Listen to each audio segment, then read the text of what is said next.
بندوق بیچنے والا ہے تو وہ کسی صورت میں یہاں پر جنگ ختم نہیں کر سکتا. اور اس جنگ کے خاتمے کا یہ ہے کہ طبقاتی کشمکش کو مزید مضبوط بنایا جائے تاکہ پشتون دھرتی کو جس کی آج بھی امن ضرورت ہے, کل بھی امن ضرورت تھی. اور کل کے حوالے سے دیکھتے ہیں کہ جب عدم تشدد کی بات کی جاتی تھی تو تشدد بیچنے والے غفار خان کو غدار کہتے تھے, لیکن آج وہ بات سامنے آ رہی ہے. آج ہماری کیا حالت ہے؟ ہمیں سچ بولنا چاہیے. آج ہم پشتون ایک بندوق کے نیچے یرغمال بنے ہوئے ہیں. ہم سچ نہیں بول سکتے. اگر 21ویں صدی کے اندر ہم آج وہاں پہ ان قوانین کو نافذ کر رہے ہیں جو ہم اپنی خوف کی وجہ سے کر رہے ہیں, تو اس کا مقصد یہ ہے کہ ہم نے تشدد کا راستہ اپنایا تھا, اور تشدد ہی تشدد کو جنم دیتی ہے. اور جب تشدد کو جنم دیتی ہے تو وہاں پہ لوگ یرغمال ہو کے رہ جاتے ہیں. اس لیے میں سمجھتا ہوں, کیونکہ مجھے اور جبار کھٹک کو ایک اعزاز حاصل ہے کہ ہم ہری پور جیل میں 2 دن باچا خان کے ساتھ گزار چکے ہیں, تو عدم تشدد اس وقت تک ناممکن ہے اس فلسفے کو آگے بڑھانے کا جب تک ہم میں سے سب لوگ بندوق والے سے بندوق نہ رکھوا لے اور جبر اور استبداد والے سے یہ نہ کہہ دے کہ بقول شاعر اٹھو کہ آج ہر جنگجو سے یہ کہہ دیں کہ ہم کو کام کی خاطر کلوں کی حاجت ہے, ہمیں کسی کی زمین چھیننے کا شوق نہیں, ہمیں تو اپنی زمین پر ہلوں کی حاجت ہے. اور یہ اس کو واضح کر دیں کہ گزشتہ جنگ میں گھر ہی جلے مگر اس بار عجب نہیں کہ تنہائیاں بھی جل جائیں, گزشتہ جنگ میں پہ کر جلے مگر اب اس بار کہیں نہ ہو کہ پرچھائیاں بھی جل جائیں. اور ہمیں واضح طور پہ کہہ دینا چاہیے کہ برتری کی ثبوت کی خاطر خون بہانا ہی کیا ضروری ہے؟ گھر کی تاریکیاں مٹانے کو گھر جلانا ہی کیا ضروری ہے؟ تو اگر ہم اس فلسفے پہ آگے بڑھیں گے تو پشتون قوم, پشتون دھرتی امن پائے گی, آگے بڑھے گی اور یقیناً کامیابی ہوگی. شکریہ. بھائی صلاح الدین کی پرمغز تقریر آپ نے سماعت فرمائی. ہمارے اگلے مقرر شعبہ صحافت کی پہچان اور آن ہے. زمانہ طالب علمی کو دشت جنوں بنایا اور استحصال کے خلاف جدوجہد میں نام کمایا. ان دنوں بھی بنیادی انسانی حقوق کے لیے آپ کی جدوجہد کا سلسلہ دراز ہے. آپ کی تحریریں سمند خیال کو مہمیز بنا دیتی ہیں. خالد علی نے یہ شعر شاید انہی کے جدوجہد کو ثابت کرنے کے لیے کہا تھا, تم نے بھی تو انگاروں پہ دیکھا ہے میرا رقص, تم نے بھی تو انگاروں پہ دیکھا ہے میرا رقص, تم سے میرا نقش پا کچھ نہیں کہتا.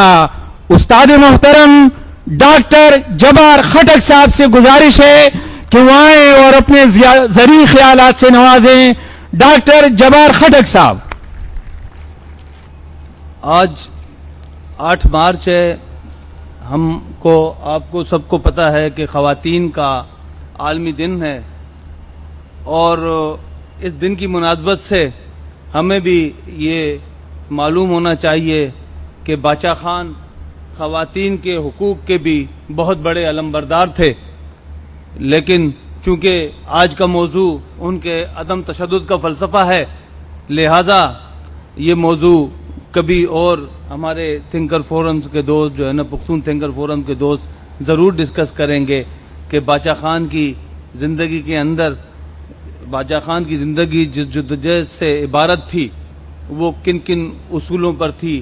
اس پہ بڑی تحقیق اور ریسرچ کرنے کی ضرورت بھی ہے, اور تاکہ یہ اس جدوجہد کا عظیم ورثہ جو کہ ایک تاریخی ورثہ ہے، یہ صرف سینہ گزٹ کے ذریعے، صرف داستانوں کے ذریعے، صرف کہانیوں کے ذریعے اگلی نسل تک منتقل ہوتے ہوتے کہیں کسی حافظے کی کمزوری میں گم نہ ہو جائے، اسے ایک تحقیق اور ریسرچ کی صورت میں، ایک تخلیقی صورت میں اسے ہمیں اپنی نئی نسل کو بھی اور آئندہ آنے والی نسلوں کو بھی پہنچانا ہوگا۔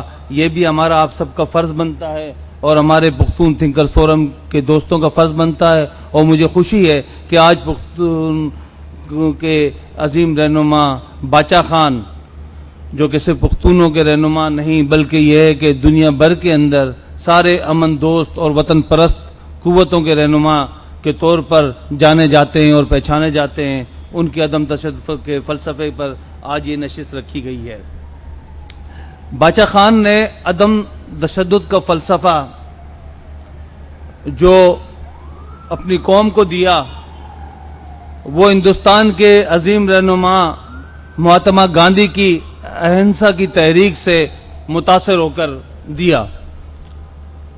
باچا خان نہ صرف خود کانگریس کے ممبر بھی تھے، بلکہ یہ کہ ان کو اس اہنسا کی تحریک کی ایک قوت کا بھرپور اندازہ تھا، لیکن باچا خان وہ تخلیقی شخصیت تھے کہ جو کہیں سے علم، شعور اور نالج کو حاصل کر کے اپنے پاس کسی رٹے رٹائے انداز سے جوں کا توں ایز اٹ از منطبق کرنے کے قائل نہیں تھے۔ وہ پختون سماج کے ایک مسیحا تھے، اور انہوں نے پختون سماج کے اندر گاندھی جی کے اہنسا کے فلسفے کو عدم تشدد کے فلسفے میں کی صورت میں جب رکھا تو یہ صرف اہنسا کا انہوں نے کوئی ترجمہ کر کے عدم تشدد کا نہیں رکھا، بلکہ یہ کہ ترجمے کے ساتھ ساتھ انہوں نے اپنے زمینی حقائق کی بنیاد پر عدم تشدد کے سیاسی فلسفے کو آگے بڑھایا۔ خدائی خدمتگار تحریک کی جب تشکیل دی گئی تو اس کے ممبر 1 لاکھ سے زیادہ تھے،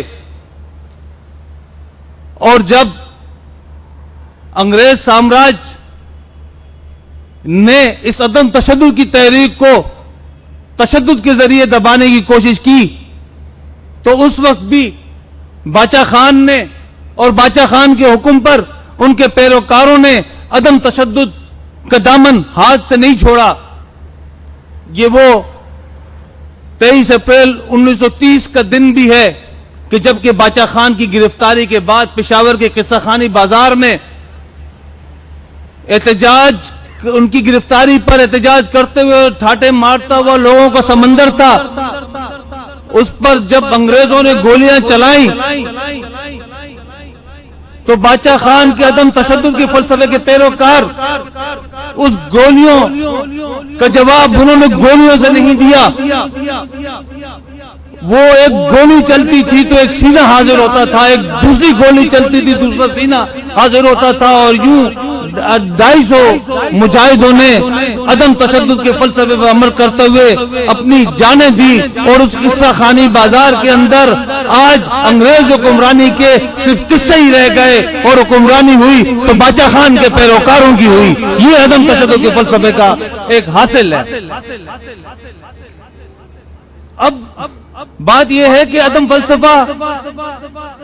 تشدد کا فلسفہ وہ کوئی باچا خان کی منزل نہیں تھی۔ عدم تشدد کا فلسفہ تو وہ راستہ تھا کہ جو کہ باچا خان اس راستے کو اختیار کر کے ایک منزل تک پہنچنا چاہتے تھے، اور وہ منزل کیا تھی؟ باچا خان کی منزل سامراج دشمنی تھی، برطانوی سامراج کے خلاف احتجاج کا علم بلند کیا باچا خان نے، اور ہندوستان کی ان تمام سیاسی تحریکوں کے ساتھ اپنا ناطہ باندھا جو برطانوی سامراج کے خلاف جدوجہد کر رہے تھے۔ باچا خان کا فلسفہ ایک وطن پرستی کا فلسفہ تھا، اور سامراج کو جب اس نے نکالنے کے لیے ایک جدوجہد جب شروع کی باچا خان نے، تو باچا خان کے پاس ایک تشدد کا پرتشدد جدوجہد کا راستہ بڑا آسان راستہ تھا۔ باچا خان کی قوم پختون قوم تو انانیت اور چھوٹی موٹی باتوں پر بھی غیرت کا بے وقوفانہ مظاہرہ کرنے میں اپنا جواب نہیں رکھتے تھے۔ جس پختون کی کوئی دشمن نہ ہو اسے تو پختون نہیں سمجھا جاتا تھا۔ تربور کزن تو ایک آنکھ نہیں بھاتے تھے،